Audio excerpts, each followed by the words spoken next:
6,000 new antennas for 5G is what is incoming to Italy in the near future. Team Fastweb and Vodafone, three of the main operators in the sector, are ready to join forces for a partnership that aims to build and manage up to 6,000 new mobile telephony sites throughout Italy. When we talk about new sites, we are not just talking about antennas in a generic sense, but about the entire passive part of the network: towers, pylons, physical support structures on which the radio equipment is then mounted, the material foundations of 5G. The planned investment would be around 600 million euros, which makes it clear that we are not looking at a cosmetic announcement, but rather a rather significant industrial choice with real effects on the territories, with real effects. The interesting point is that this move represents a break with the recent past. For years, operators have followed the opposite strategy, selling towers and infrastructure to large specialized companies to raise cash, lighten their balance sheets, and transform fixed costs into more manageable ones. The result is that today entities such as Inwit and Cellnex control a huge share of Italian macro areas, over 90%.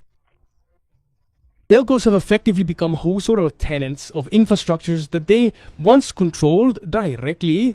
Now, everything seems to be changing. The companies that Team Fastweb and Vodafone are working to regain a degree of control over the network, reintroducing the direct construction and management of new infrastructure. Behind this narrative of efficiency and convenience for users, however, there is a much more delicate front, that of the territories that are opposing it. One of the most emblematic cases is that of Terragia, a hamlet of the municipality of Ponte Tega in the province of Pisa. Here, some residents are mobilizing to block the construction of a 5G antenna planned first in the area of the sanctuary of the Madonna di Ripaia and then in an alternative site in Via di Montalto Visa. The point is that the protest has not died down even after the project was moved. For a part of the population, the problem is not just where to place the system, but the very fact that an infrastructure of almost 40 meters is imposed in a village considered historic and sensitive from a landscape point of view. Residents talk specifically about the impact on the landscape, the risk of ethnogeology, the proximity to the place of worship, possible repercussions on public health, and health is precisely the topic that is always missing when discussing electrosmog and 5G. Then there is the case of Lierna on Lake Como, which shows another aspect, that of the authorization procedures. Here, the Tower of Lombardy accepted the appeal of some residents against the installation of a 5G antenna that took place at the end of 2024 in the Genico area. However, the issue was not the health hazard. On that front, ARPA had expressed a favorable opinion. The crux was the lack of adequate communication and advertising of the authorization process. But Lierna points out that the citizens can still find room for themselves in the flaws of the administrative procedure. The real ruling that is setting a precedent today is another one, that of the Tower of Lombardy last January 27. That decision reiterates a principle that will have a huge impact in the coming years. Telecommunications infrastructures, including 5G antennas, are considered primary urban development works. This means that they are generally considered compatible with any urban planning destination.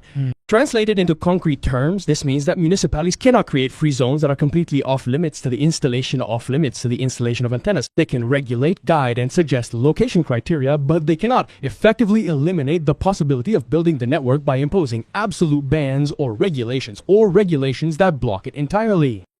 This is a crucial point because it severely limits the power of municipal regulations and reinforces the idea that digital coverage is a higher public interest. 5G must reach everywhere. The local territory cannot be transformed into a sum of small administrative vetoes. And this is where the case of Umbria fits in perfectly. In that case, Etar rejected the appeal of some citizens of Citerna in relation to a 30-meter multi-operator radio base station installed near some sensitive sites, including a kindergarten in the Pistrino area, Il Ebe. The residents challenged various aspects: health protection, the risk of hydraulic failure, the devaluation of property, and failure to respect municipal regulations, but the court dismissed everything. The Umbrian ruling is significant for three reasons.